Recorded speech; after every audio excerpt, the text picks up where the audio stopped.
morning. It is November 24th. It is 5:24 in the morning. I like when it works out like that. It's kind of nice. What's going on?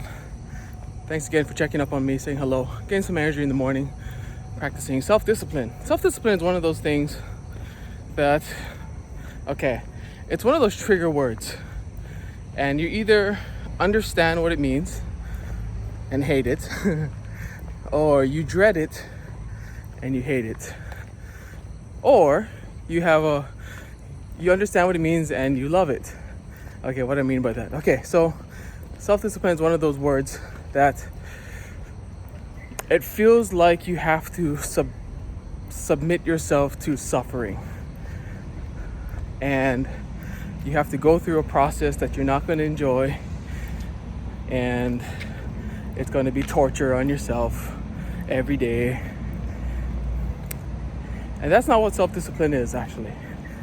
Self-discipline is being able to see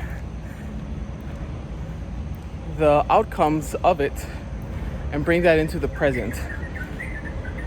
So notice I said seeing the outcomes, not actually having the outcomes. Being able to see the outcomes of your current action and bringing that into the forefront. So, for example, we go about this a lot of things in life. You work today, and you get your paycheck at the end of the month. You go to school today, you go to college today, and after you finish university, then you get your good paying job. You start something today, and you get the results in the afterwards, the outcomes in afterwards. So self-discipline is just able to see that I'm going to get this in the end, and kind of bringing that prize or that reward or whatever you want to call it to the forefront of where you are now. Not receiving it, but seeing it. And so I think that's what self-discipline is. Well, obviously self-discipline too is another thing. Is doing the thing that you don't want to do and doing it anyway.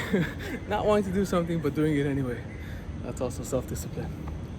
Anyway, just had that thought in my mind before I started this video. Yesterday was a good day. Last night I watched a documentary series, 6 episodes, 20-minute episodes each. And it's a YouTube original. And it's all household name. We all love the guy. His name is Will Smith. So Will Smith just recently put out this video series called The Best Shape of My Life.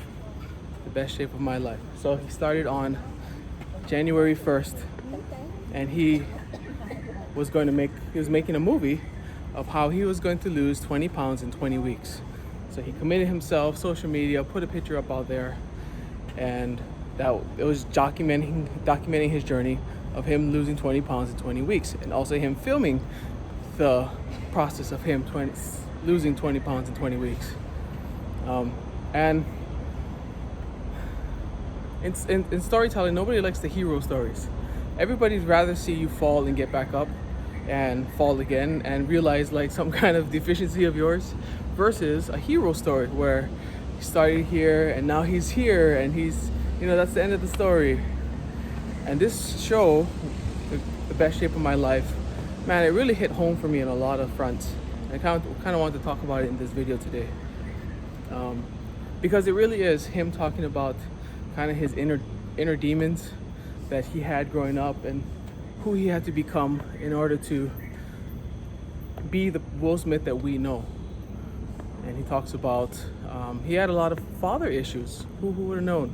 Well, actually, we did kind of know that because, well, I've looked up a lot of things of Will Smith before. But anyway, his father was very abusive. He had a hot temper, and he had a drinking problem. And spoiler alert, he beat his mom. And Will says one time he remembers being the oldest son, standing and watching his mom catch a fist from his father straight to the mouth, bloodied mouth, and seeing blood drip from her face. And he said he couldn't do anything in that moment. And for the rest of his life, he kind of felt like a failure. He kind of felt like a coward, that he let his mom down because he should have did something.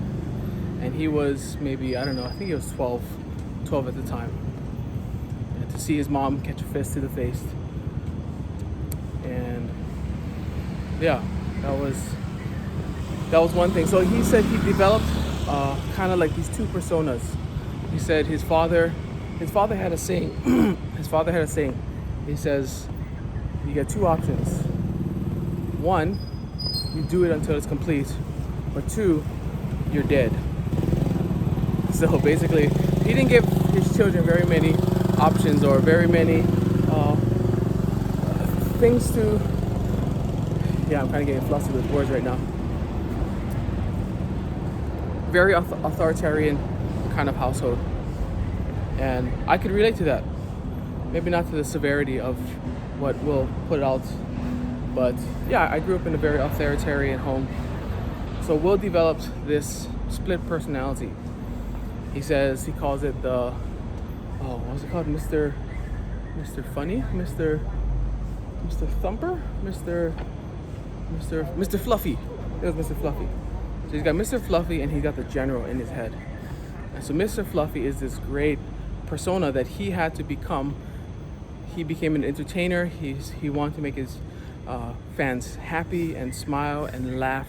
And he says he became that person in his family because as long as he could keep his dad laughing, or if he can keep his dad happy, then he felt that the rest of his family would be safe. So that was his coping mechanism with becoming the Will Smith entertainer that we know now today. It's because he became that in order to protect the rest of his family. And he's got two other siblings. He's got a sister and a brother and himself. So he says his brother became Fight, his sister became Flight, and then he became Funny. And that was like the dynamic in his house. So that's why he is who he is today. But he says there's a part of him that kind of struggles with being on all the time, being the jester all the time, being the entertainer all the time. And he grew up like, I got to make people laugh, I got to make people funny because it's a coping mechanism. It's a way that he lives his life in order to protect himself. And I think I have a little bit of that too. I'm not trying to get rid of it, but trying to put it in its place. I lived a lot of my life just trying to be a people pleaser. And so that thought of Will's really resonated with me. And he goes on to explain later on in the series, I think episode 5 or 4 or 5, that he was going through these film festivals and he had watched maybe about 14 films already that day, or up in that festival time, so that weekend. He'd watched so many movies and he had to catch another gig in about another hour. So he says, I need my time, I need this time just for me, just right now. And so he decided, I'm going to go to the gym. And I'm going to tell myself, this next half an hour is for me. This is my time. So he gets into the workout, puts his earbuds in, got the sweat going. Not 10 minutes into the workout, this dude walks in and catches sight, like, oh, that's Will Smith.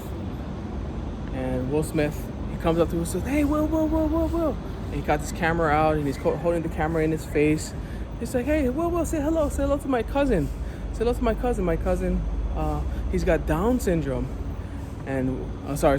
He says, hey, say hello to my cousin. Will says, like, sorry, bro, not right now. Because he just needs his time for himself. Not right now. He's like, no, it'd be so easy. You can just do it. Do it for my cousin. He's got Down syndrome.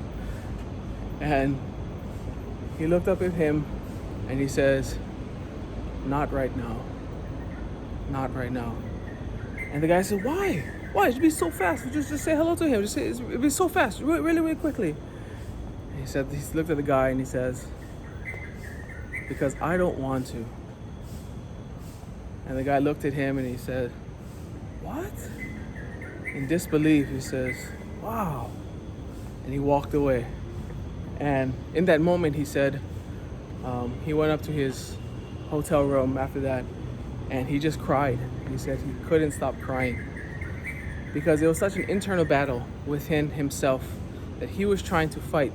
like being the entertainer, but sometimes he needed to be himself. Like he needed to be alone and by himself, and then everybody's just in his face. And this person that everybody's learned to love, and care for because of Fresh Prince of Bel-Air, of other movies, I Am Legend, and this super mega movie star who's always got this jolly, cheerful attitude. Is that sometimes he just needed time for himself, and in that moment, he could feel that he betrayed one of his fans. But he knew he was being true to himself, but it just ate him up that he had to become that person. And that thought really resonates with me as well. Trying to become a people pleaser, and you set a certain standard for yourself, and people expect, unfortunately, people expect certain standards from yourself.